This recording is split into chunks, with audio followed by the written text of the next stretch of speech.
the problem we will solve and leveraging our skills based on what the company wants you to offer. Fantastic. One, you are paid because of the problems that you solve, right? In other words, Yes. the organization, they have a certain problem, then you're coming in to solve one of their problems and also leveraging the skills that you have, yeah? Fantastic. Yes.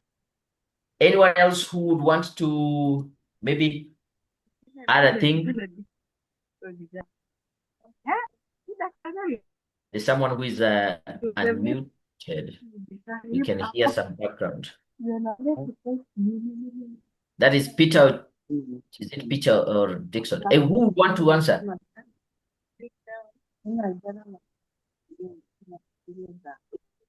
Dixon, you can unmute.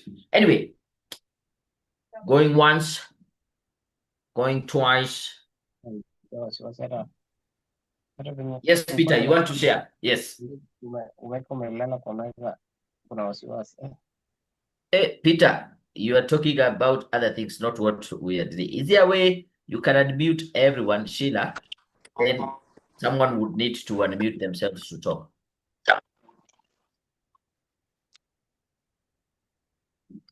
So good. So one of the things that I think Bridget has stated very clearly, yes, why we get paid is as a compensation in exchange to the services that we offer to an organization. So an organization might need a website put up, and because you are a web developer, you create a website and you are paid for that. Organization, they have their accounts, they need to pay the taxes, they need to do payroll, they need to do what accountants do, balance books. And so you come with that expertise, and in exchange of that service that you're giving, then we say, we'll give you this amount at the end of the month. And so you go there to do these services. We don't get paid because we went to school, we studied, we have a degree.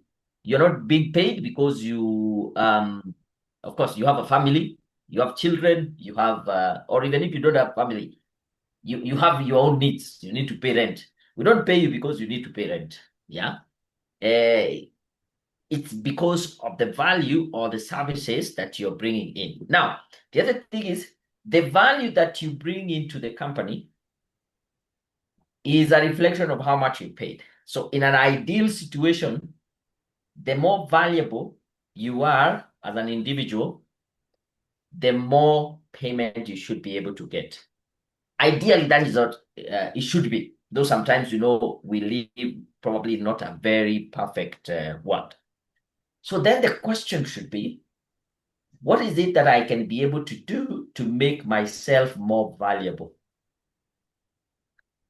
Now, Bridget talked about solving problems. These services that we are offering are not just for the sake of it being a service. This is a service that is solving a specific problem. And the bigger the problem it is, the more value you're bringing in. And the better you are in terms of solving that problem, the more valuable you are. So the thing that you should be thinking about when you're talking about how much should you be paid or why should you be paid more is about the value that you're bringing in and how valuable are you also as an individual. Then the next level we would think about is what makes us valuable in the workplace. One thing, skills. Skills is the one thing that will make you valuable. And there are two types of skills. I normally say there's the technical skills. If you are an engineer, there are certain things in engineering that are done. If you are in accounting, if you're in IT, if you're in customer service, there are certain things that customer service do. Those are the technical skills. And then we have soft skills, being the skills that cut across the different professionals.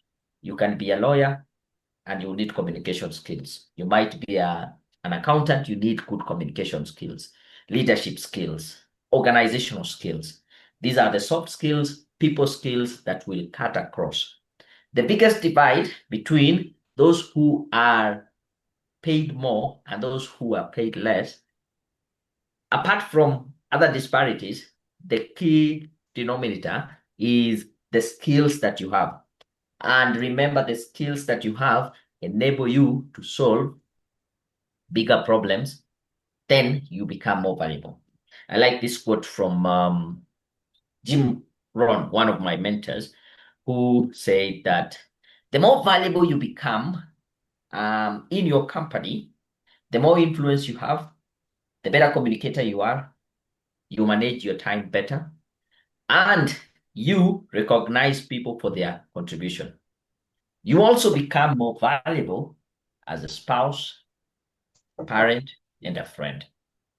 So the moment you decide to take time and really invest in yourself to be able to make yourself more valuable, you are trying to be valuable for the organization, but this is the best thing. You're not only being valuable to the organization only, you are carrying that value to yourself and to the people around you, to your spouse, to your parents, to your friends. Yeah. Do you know that person when you want to have a party and you're like, hey, we need to have Johnny. Johnny is the life of the party. That is a skill he has. That is the value he has. But he does not only enjoy it alone. You also get to have this value for to others. So that is the basic that I wanted to start with when I'm talking about this idea of salary negotiation, knowing that it is firmly rooted on the idea of value, problem solving, and what you're going to bring in. The argument should not be, I have been here for the last 10 years, so I need a pay rise. I've been here for the last how many years? I need to get a job. Now, this is the value that I'm bringing. This is the problem that I'm helping to solve. Okay? So I pause there and ask. So far, so good. Are we together? Any question in that regard? Before I switch gears to the next thing, which is how can you now get to the point where you are negotiating a salary that will make you drop your own job? By the time somebody says, yes, we will give you that, you're like, okay, or am I the one who asked so little or something of that sort? Any question? We are good?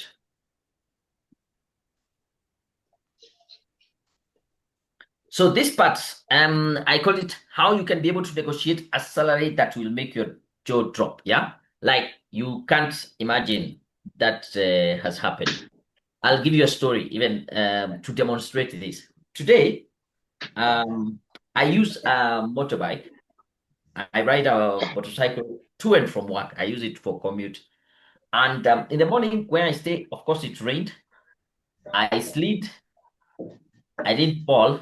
The bike went down, and there's a part that got broken. That part had been broken previously. They did some welding, so the same place broke again. Of course, several years down the line, it had served me. And so I went to work. When I got to work, I said, I must replace this part. I called the place where I got it. I got the spare part.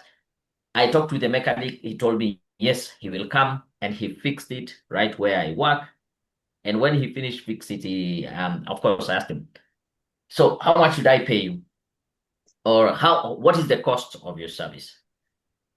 And he was like, he thought through and then he gave me a figure. I knew that figure was slightly higher than what I would have paid if I went to the garage. But I said, it's okay. And I could see that it was like, of course, I thought that figure was high, but this guy was so much willing to pay. Why is that so? I just did my calculation. The convenience that he got for me, I had to move from where I was to go to the garage. I had to fix it and then come back. There was my time. There was, of course, it was also risky riding the bike with because I wasn't able to, some functions were not working. Anyway, but I accepted. Why? Because I saw the value that he was able to bring in. So when you get to negotiating, how do you go about it? Number one, as I'd come across this study, that was done by JobVite, and they found out that 84% of salary negotiations always result to a higher pay. So I was like, okay, wait a minute. It means if you're working and you try to go and negotiate your salary and say, can I get something more on top of what you're offering? Chances of you getting a higher salary, 84%, which is a good thing, yeah. But then the next set of statistic was a bit depressing, that only 14% of employees negotiate salary in their current jobs. Yeah. As in, most people wait to go and negotiate salary when they have gone to an interview in another organization out there, not within not where they are at. So I want to draw this in the chat, and I want to know, yeah, have you ever tried to negotiate salary in your current job? Yes or no? If you're working, have you ever, or if you've worked before, have you ever tried to negotiate for a salary in your current job? Yes or no? And if the answer is yes, I would want you to just follow it up and say, yes, and it was good. In other words, it was good and you got the higher pay. Or you can say yes, but it was bad. In other words, you have tried to negotiate, but it was bad. Cynthia, you're saying no, you have never tried to negotiate in your current job. So you can see the statistic here. It was showing, yeah, most people negotiate outside. Sandra, I can see you saying no, you have not tried. Bridget, yes, it was rejected.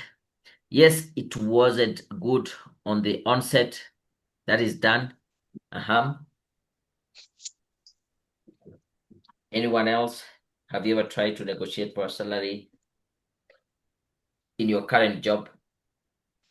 Yes or no? Okay, we'll wait as they keep on coming, yeah? So for those who have seen so far, we have yes, but they seem not to have worked. That the idea didn't work. Oh, they are coming now. Nancy, you're saying yes, I have tried, but I failed. Done, but I got a raise after performance improved. Yeah. So they were looking for the performance to improve, yeah? And you're saying no, you have never tried. Okay. Keep them coming. We'll be coming back to that. Yeah. PB, you're saying wanted to try, but I didn't know how to go about it. You're in the right place. Hopefully, after this conversation, you will go and do it. Yeah. So where do we start? The thing is, anyone who's confident enough to try usually succeeds. It starts with you being confident enough to go and ask for the rise. But here's the thing, confidence alone will not give you the job, will not give you the rise. So the thing is, without confidence, you will never get that rise because you will never get to the point where you negotiate. But at least with confidence, you will get to the table where you negotiate. You might get it, you might not get it. But only when you're confident enough is the only recipe that you need to go out there and get it. So first of all, kudos to everyone who has tried. Kudos to Dan, though it was unpleasant, it ended up happening. Bridget, you're saying yes, you tried, but it did not work. Thank you for at least having that courage. I tried, but still negotiating. That is David. Bella, I have a job offer, but paying less of what I had quoted. I don't know how to negotiate it. To negotiate or let it go. No, because it is impossible. Fantastic. So I have 3 tips for you when you get to the interviewing room or to the negotiating table. And then after this, I would want to maybe have 1 or 2 people. We go through a session, them negotiating and see how it goes. Yeah. Tip number 1. You need to know the salary you want before starting negotiating. It sounds so simple, but you will be surprised how many people that get to the negotiating table and you ask them, how much do you want? and they say, more, and you're like, how much is more? I don't know. Yeah, it's like right now you're earning 50,000. We give you 50,000 and a shilling on top. Isn't that more? You understand? I don't understand what you mean. Yeah. So you need to be very clear. How much do you want? And how much do you want is based on several things. Yeah. Some people feel like they will go and say, let me just work with random figures. Like, let's say 100,000. And you're like, is it too high? Is it too low? Someone would ask me, I want to go to this interview, it is this and this.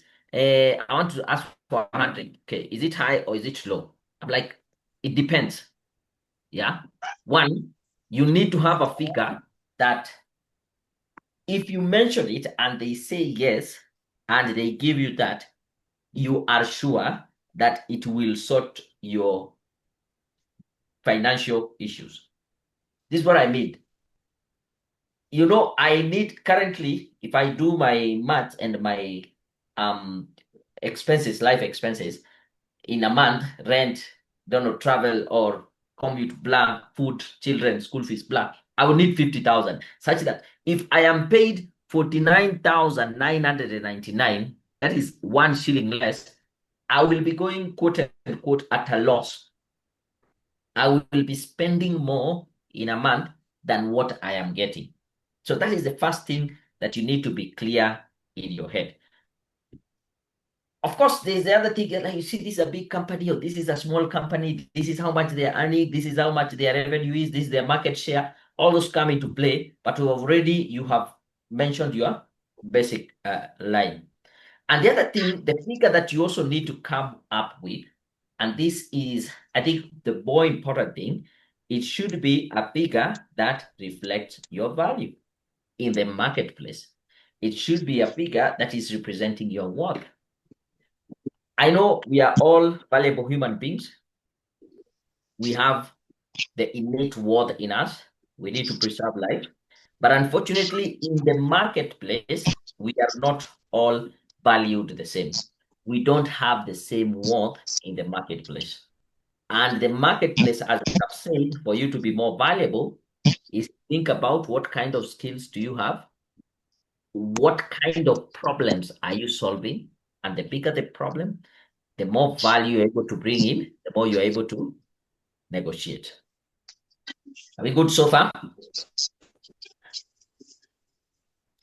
I would want you put maybe some, what do you call these things? Yeah, the emojis, the thumbs up, or want to keep on checking that we are together. So far, so good.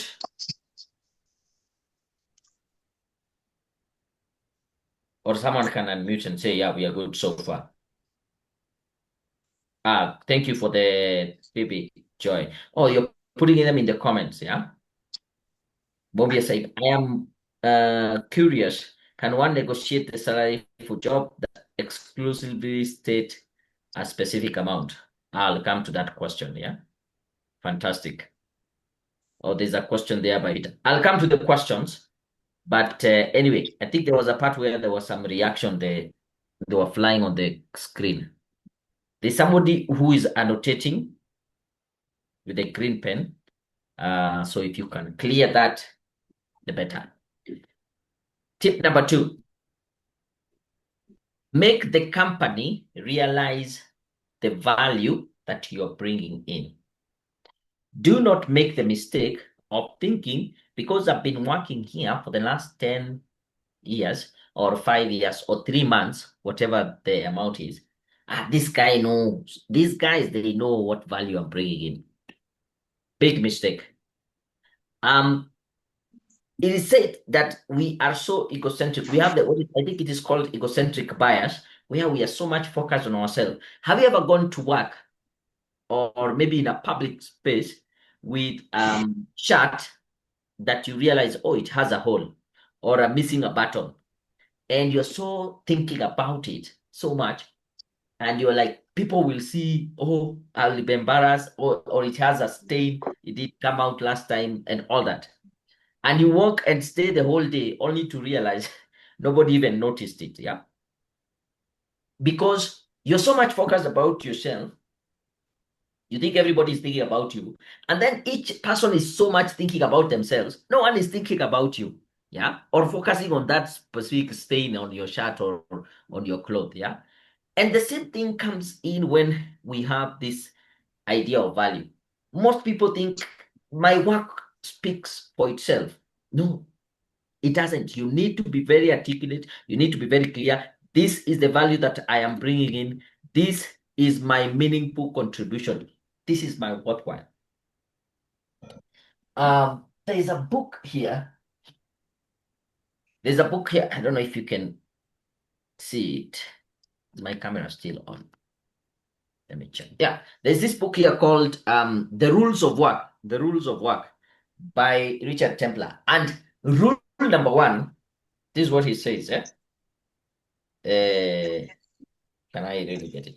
Rule number one, get your work noticed. You should read this book, yeah?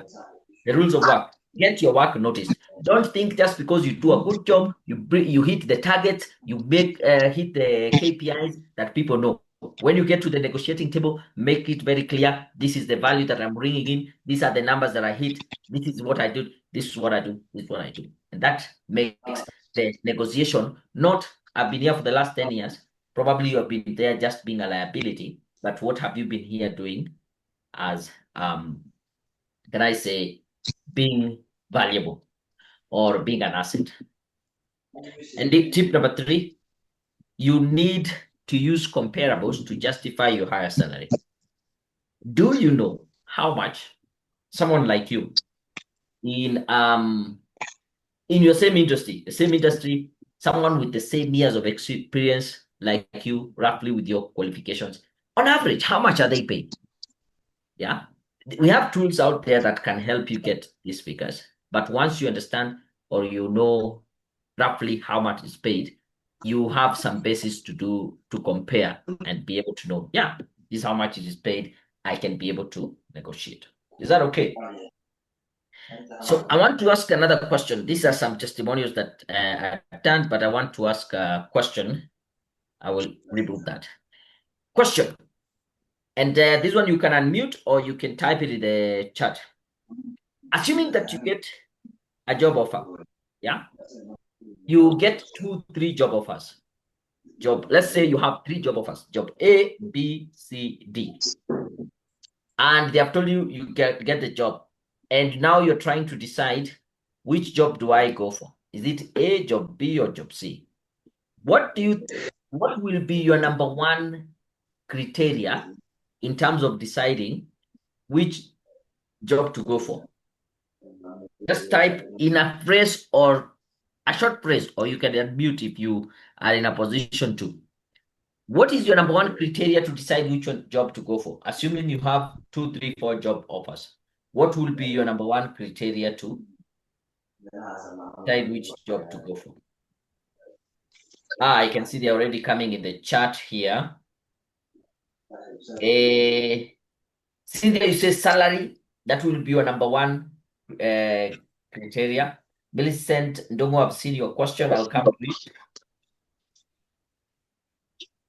Millicent, you're saying organization culture should not, in other words, should not be a toxic culture. Regina Wanyeki, you're talking about culture. At least 2 for culture, 1 for salary. Purity Mwende, benefits and what they offer. So that's about the salary. Irene, what about your state the salary expectation and they tell you something lower or not willing to adjust the amount? I'll come to those questions. I don't know if there is a way we can be able to start these questions so that we come back to them. But anyway, we can be able to see. I'll answer that. Bridget, work days, employees, well-being and culture. That is what you would consider career growth, structure and benefits. So at least there's some benefits to it. Lunch? Lunch? Okay, before we eat some lunch, you can unmute. Thank you.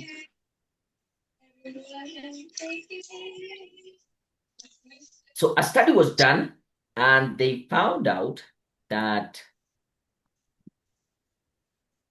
The most important consideration in accepting a new job offer, most people, 49% of people make that decision based on compensation.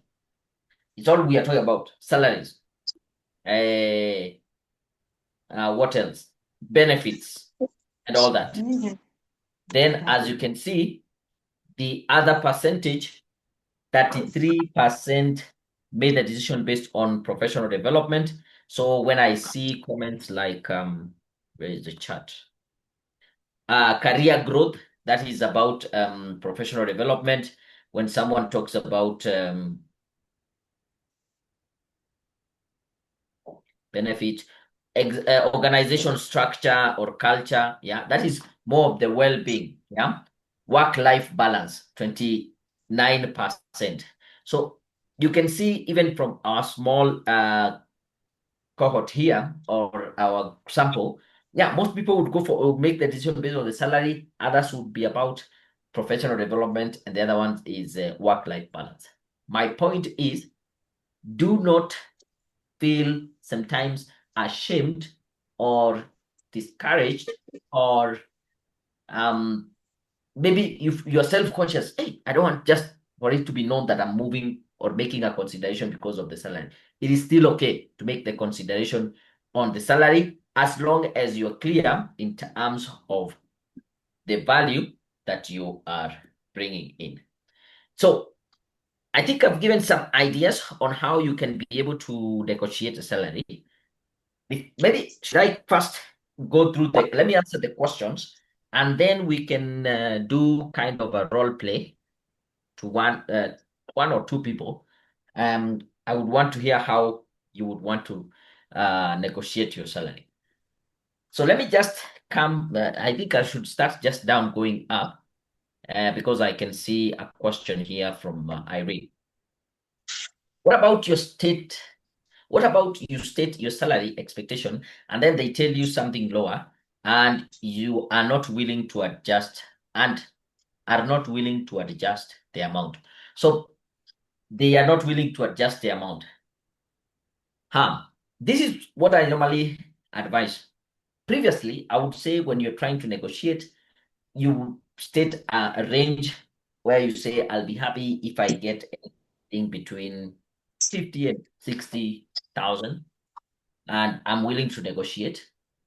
But you realize that even when you're negotiating, the employer will be negotiating from the 50%, 50,000, and you are negotiating from the 60, thinking you want to go up or down there. So have a figure. But when they state the figure, for example, you say 100,000, and they are not willing, they want to give 80 or whichever amount it is, they're saying that it is you to decide, is then that worth it?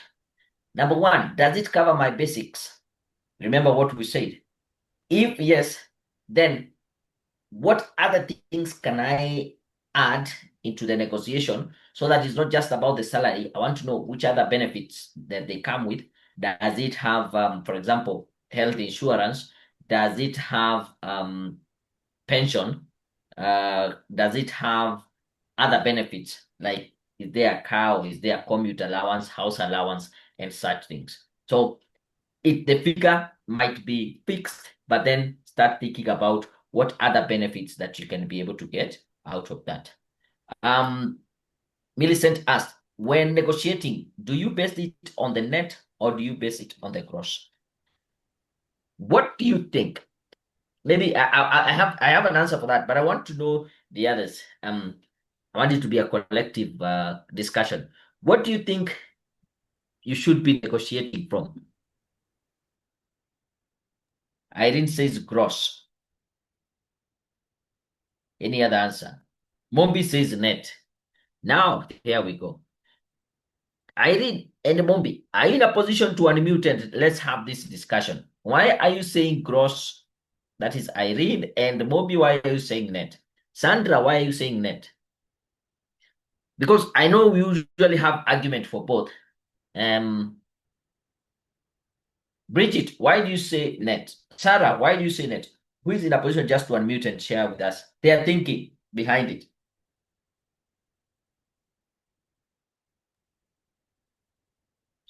Can I go ahead? Yes, please do.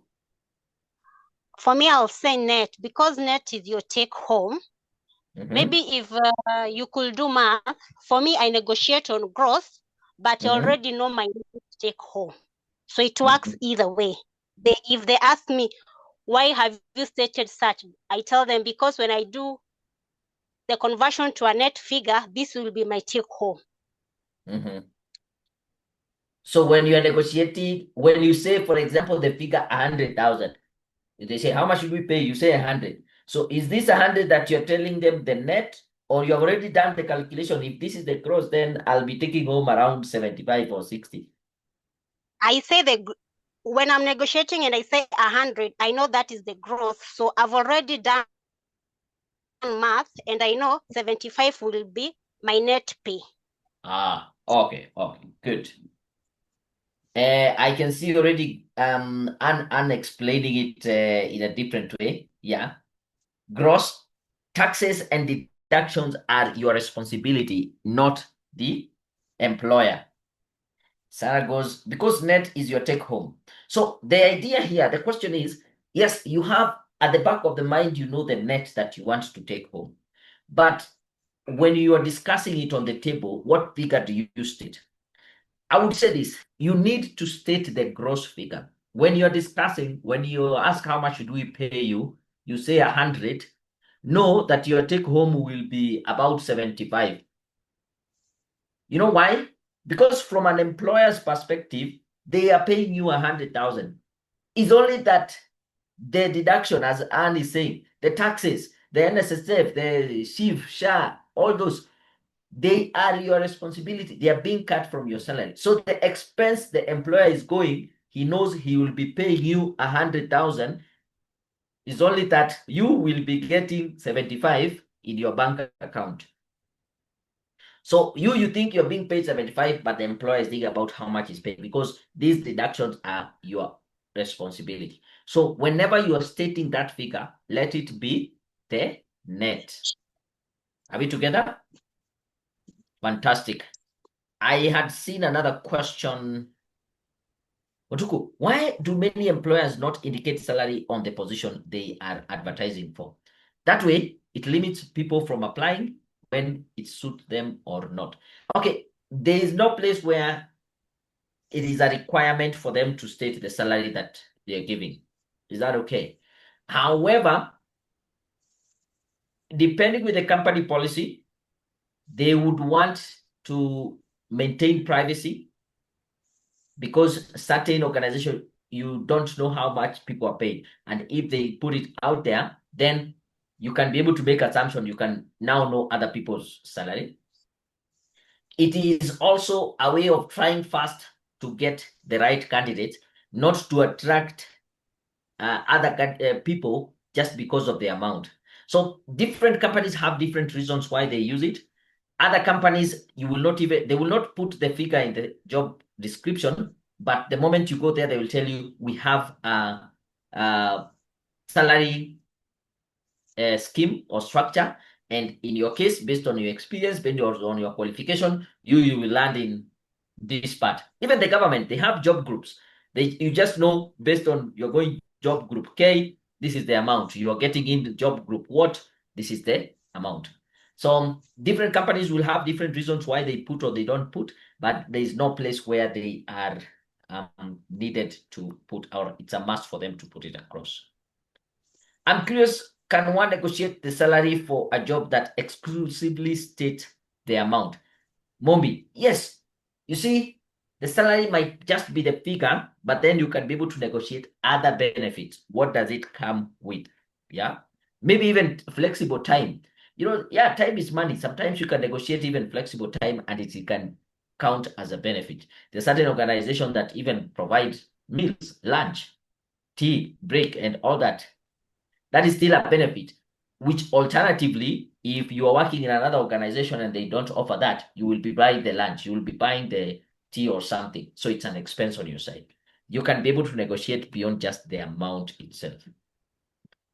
But most widely, it is the high wages difference.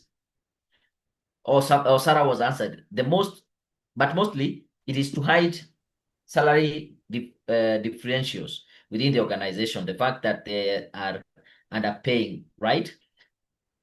The certain organization, of course, they would want to shake you as to the bottom low to see how much they can get out of you. And you will find that they have very big disparity, salary disparity. Two people working the same role, one getting a higher amount, others very low. But they would want to justify it differently. So you never know. So I can see time is really going. Is there someone who is brave enough who would want to just unmute themselves? And we ask the question, how much should we pay you? First, we can have an idea of what kind of job you're looking for, the title, the job description, the value that you're bringing in. And then I hear one or two people, maybe let's say one, answering the question before I give it back to Joanne. Who is brave enough?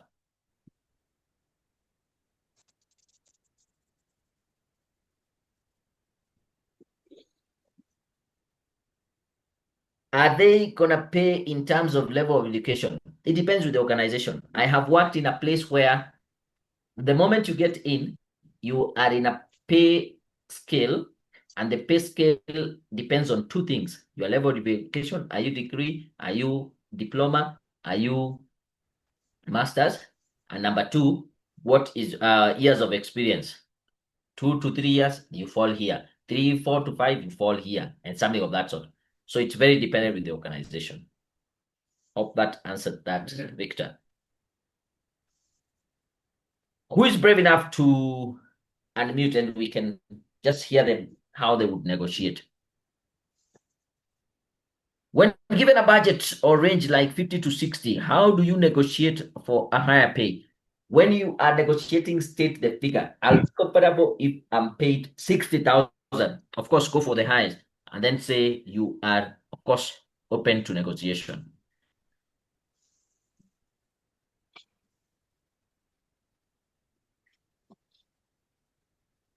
It seems no one is brave enough for us to do the mock interview. I'll tell you this. This is the question that is mostly anticipated with most job seekers. And it is the question that gets the biggest blank when the question is asked, or the poorly performed question.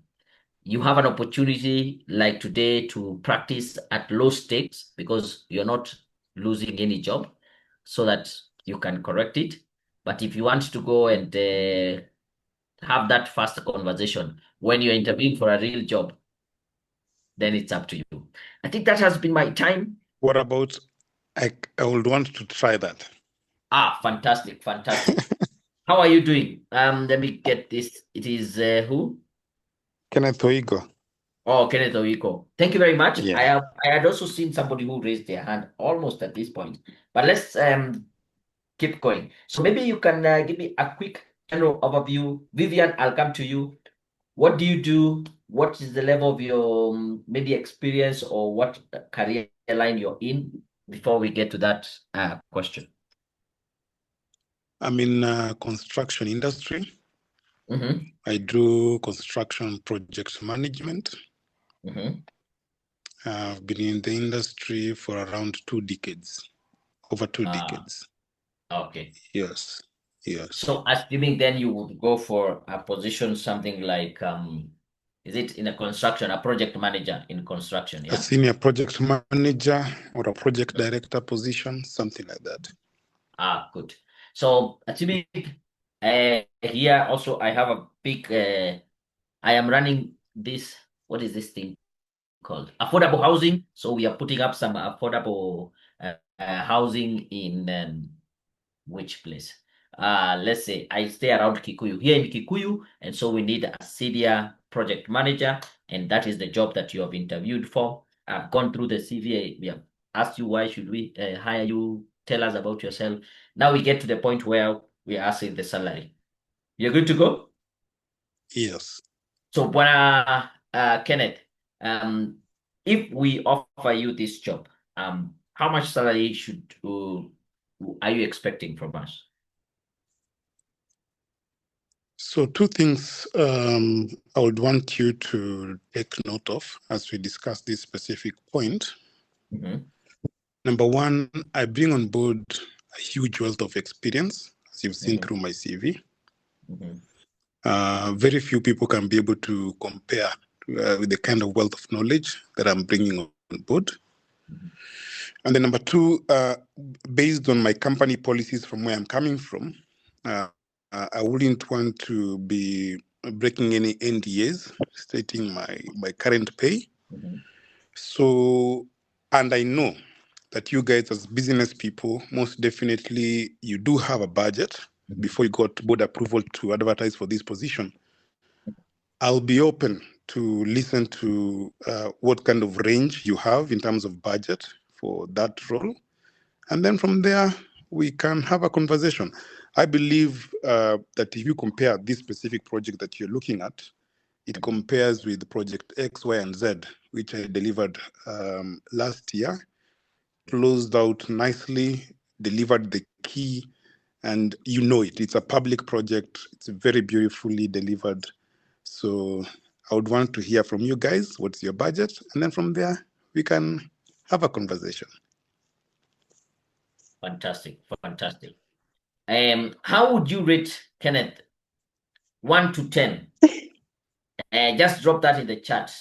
I would want to know how you have rate. Imagine you are the guys who are doing the interviews. How would you rate it 1 to 10?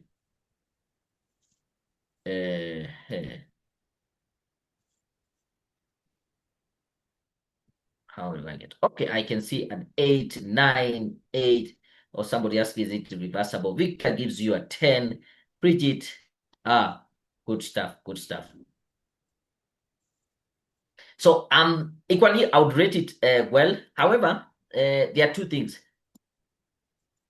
That was a clever way, of course, of not necessarily answering the question, but opening it up for negotiation. Yeah.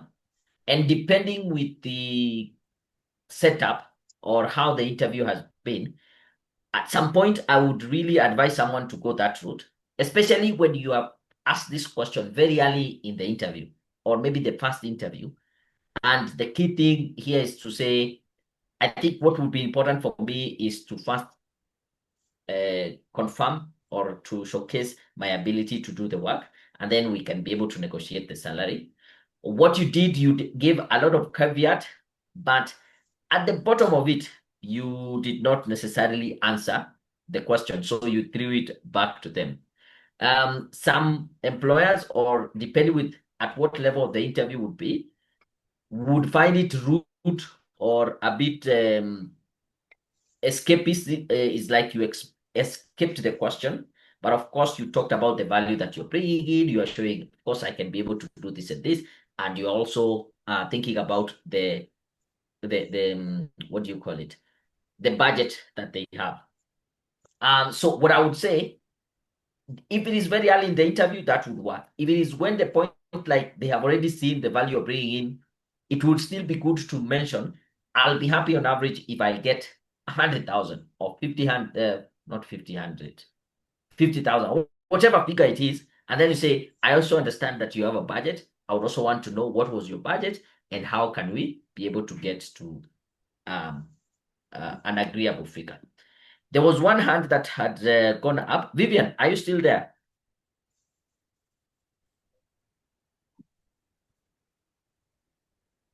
Yes, I am. Would you want to give it a take? Okay. Okay, give me maybe some general overview in terms of your career, what you do, what space you are in, experience and stuff, so that we can have some context. All right. My name is Vivian Nyogoro. I have been in the industry for the last 10 years. My current position is a marketing manager in a facility management company. Yes. So marketing manager, so imagine you're still going for marketing manager role, but probably this would be a different industry, not facility management. Let's say healthcare. We have a series of what do you call them? Clinics. We want a marketing manager to come in, of course, we have interviewed all the others. Tell us about yourself. Why should we hire you? What skills are you bringing?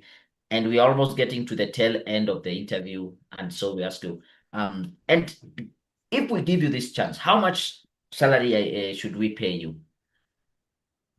Okay, I'm looking at a range of between 200 to 250,000.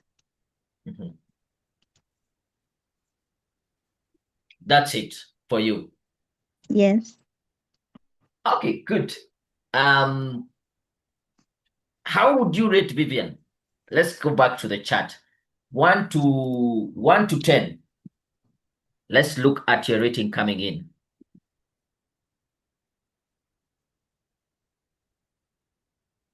Ian says we'll give you a 7. Samsung gives you a 6. Megan gives you a 5. Victor 5. 6. Okay, 5. So it's playing 5, 6, 5, 6 there. First, I would say the good thing is at least you are able to answer the question. You are very articulate and you gave a figure. However, I wouldn't advise you giving a range, 200 to 250. And so assuming that is the answer you gave and the answer they told you, okay, we'll give you that. So what figure are they going to give you? Is it 200 or 250? So that's why, of course, a range used to work. A range used to work a while back. I would be happy if you just said, and on average, I'll be happy to get 225. That is almost the middle point, yeah? I'll be happy to get 250 on average, but I am open to negotiation. I'm also would like to know from your side, what was your budget or what were you budgeting for this? So that when you're negotiating, you're not saying mine is 250. You either give it to me and I'm gone, but you caveat that and say 250 on average, 250, and I'm open to negotiating. The second thing that Kenneth did also very well was to justify why that figure. So next time, don't just give them the figure and then say, that is it for me. Say, on average, I'll be happy to get 250. This is based on my experience. I am bringing a wealth of experience, having done A, B, C, D. So that is something I forgot to mention about Kenneth. Kenneth justified the amount, though he did not say the amount. So start with the amount, say what you want, show them that you're open to negotiate, justify it based on the value that you're bringing in, the experience, and all those good things. And then invite them also to tell you what the budget was, and so that you can have that negotiation. I think that has been my time. I can see questions are coming and questions are coming. Irene, you had raised your hand. You wanted to try it out? But I'm not so sure with my network. Yes? I'm not so sure about my network. That's why I put my hand down because it's fluctuating. It's okay, despite the network. Now we can hear you. Maybe you can give us a short overview of what you do, your career, and then you answer the question. We give you feedback. I'm Irene. I'm an accountant, and I'm also looking for an accounting job, like in the accounting sector. With the 3.5 years to 4 years progressive accounting experience. Okay. Yes. So you have come to this company of ours. It's an IT. We are a startup. We are developing some fintech apps, and we have done all that. And we are looking for an accountant, an in-house accountant. We have seen you have the experience. Then we ask you, how much should we pay you? 70,000. Because I'm bringing in the skills, I'm going to make sure the accounts are always going to be balanced. I'm going to be giving the feedback to the stakeholders that is going to be determining the decisions. It's going to be always correct, and I'm going to make sure the company complies with KRA and the reporting standards that are in with the current books. Good. Better, but you can still work on it. How would you rate? Let me see the rating here. Let's do a bit of rating, 1 to 10. Oh, there are more questions coming in. How would you rate Irene? We have a 4 from Samsung, 6 from Edward, a 5 from Wanyeki, Regina. And I think hopefully this is just a matter of giving you feedback so that you know how to improve. Yeah, a 5. Robert gives you a 3. I wish you can unmute and tell us, what do you think she can do to make it better? Yeah, because maybe he has seen something that we haven't seen. Robert, are you in a position to unmute and maybe just give some feedback? What do you think she can do to move it from a 3 to maybe a 7 or an 8? Yeah, so I think what she needs to focus on is, to be more strategic when you're negotiating for the, for the higher salary. Mhm. I think what she mentioned was more about, the duties for Mhm. for what she's going to deliver. But I believe for me, being more strategic, shows that you're going to move the company from A to B, from their current position to probably a better position. She does well. She did well in terms of how she presented her her duties. How well she's going to help the company work with Kerry. But I think narrowing down to more specific and the strategic points would really bring in the the weight on the negotiation part. Fantastic. There's something very important you have said, yeah? The bit of being strategic. And this is how I would think about it. Imagine that bit of KRA, yeah? You will ensure the company is compliant. So if you say, I would want this amount, based on the experience that I have, I'll be able to do your accounts and also sort the KRA issues so that I will leave you to focus on the core business. In this case, it was fintech. And so we will let you be more focused on delivering more better apps to do ABCD. And you don't need to think or worry or have sleepless night because of KRA, because I'll take care of that.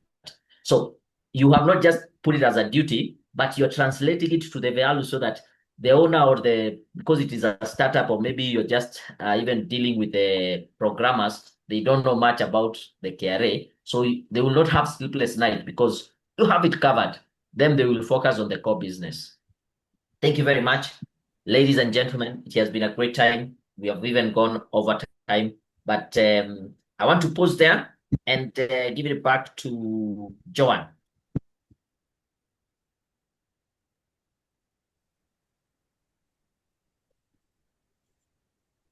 Wow, thank you so much, Coach, for your time and for the insights that you have shared with us tonight, for breaking things down in a way that is understandable, because it's usually a bit tricky to navigate the salary topic. But I believe by now, at least, everyone has a takeaway point of how to go about things and how to apply that in real life. And as we close, I still hold on to the Jim Rohn quote that goes, the more valuable you become in your company, the more influence you have, the better communicator you are. You get to manage your time better and to recognize, and you recognize people for their contributions. And you also become more valuable as a spouse, as a parent, and as a friend. So thank you so much. That was a really nice session. And as we wind up, does anyone have a final burning question for Coach?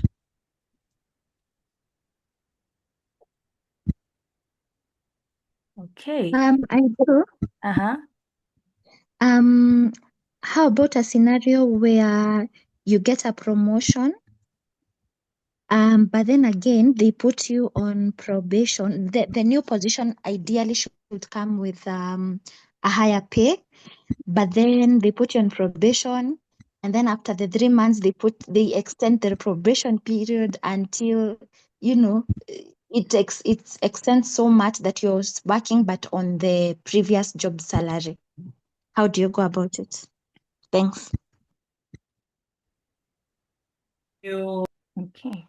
Thank you for the question. I would say, unfortunately, we have so many good organizations that would want to take advantage of people by using those ideas of probation. They promote you, you are in a different, you're doing certain roles, you are in an acting capacity, but never really gets to have the benefits of that level.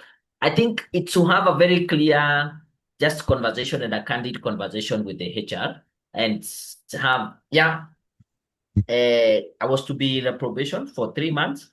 I think at this point, I have proven that I am able to deliver. I would be happy if I am confirmed for the position. Sometimes they will want to extend it, probably another 3 months. But I think beyond 6 to 1 year, depending with also the situation and the work culture, it is very much okay to, as in, to have it documented. The first time when they told you it's 3 months, can we have some documentation? Was it an email? Was it a letter that was written? So that when you get to a point where you're now trying to say, I don't think I can continue maybe working in this role without the benefit, or I think it is time for me to now get an official, can I say, letter for this position based on you have the evidence. I did for these months, it was pushed, it got here, it got here. But on your side, the best thing would be to build up the case, have the evidence, and have that genuine open conversation. But I'll tell you, I know of a friend of mine who worked in a bank almost as the branch manager, but quote unquote on an acting capacity for almost 2 years. He ended up leaving that job because he got an offer in another bank. And when he got an offer in that other bank, where he was working, now they were willing to confirm him and give him the position and the pay. And this is something that he had been doing for 2 years, quote unquote, on an acting capacity. So you can see in that specific case, they wanted just to milk him as much as possible. Of course, he made the decision not to stay there. If they are seeing his value when he's going, he just decided to go to the other one and he got a much better offer. So having that documentation, and if you realize that now they are using you, you can use now look maybe for an exit strategy. Is that okay? Now that I was given the chance, allow me just to share this. I run Career Point Solution, and one of the things is we have what we call Ascent Career Club.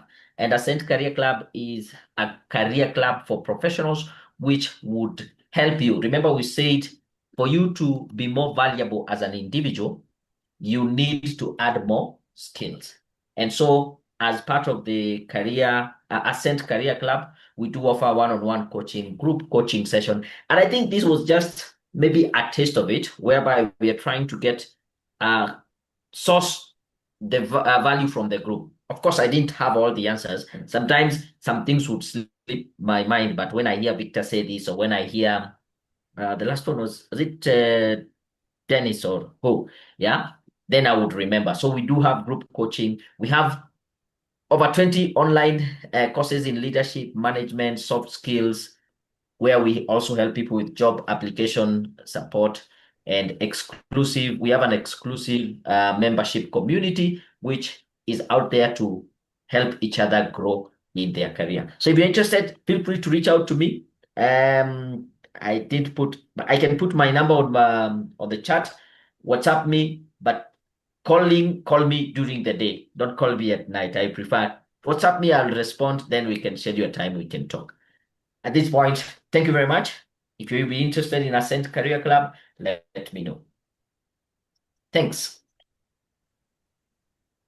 All right. Okay, Coach, thank you so much. And now we have come to the end of tonight's webinar session, and we'd like to close with a word of prayer. So, all that being said, is there any volunteer who would like to lead us?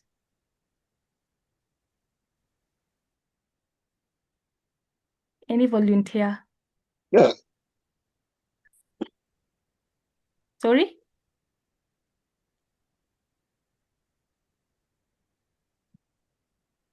Okay, I will go ahead and pray. Let's bow our head for a word of prayer. Heavenly Father, thank you for tonight. Thank you for the clarity. Thank you for the insights and the guidance we have received. Lord, empower every participant to step into conversations about their career, about promotions, about compensation, with confidence and preparation. Help us communicate our value clearly and strategically, and walk away from fear or doubt or any hesitation. May we negotiate with integrity.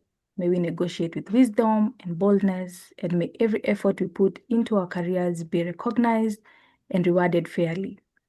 Open doors that align with our growth and position us in opportunities where our contributions are valued and impactful.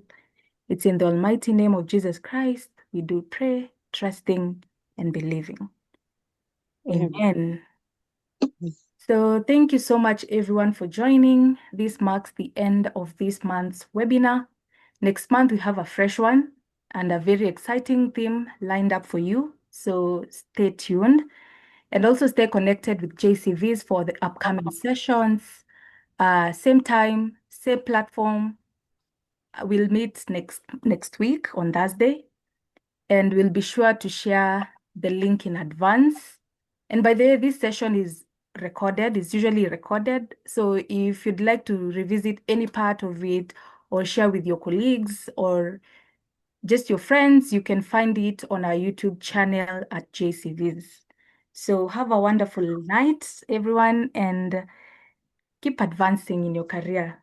Thank you so much. Have a lovely night. Okay, thank you.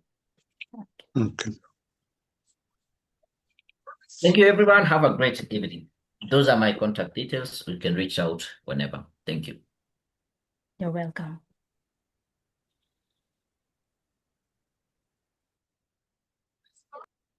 Thank you. Good night. Good night. Hey. Joanne, I'm still on the way. You've not talked about Ignite. Oh, about Ignite? By the way, Yes. okay, sawa. We have a program running called Ignite that usually goes, we usually host the webinar on Tuesday. You can join us every Tuesday from next month.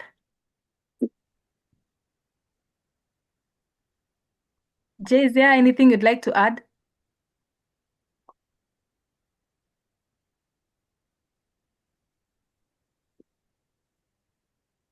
Okay, that's it. Have a lovely night. Good night.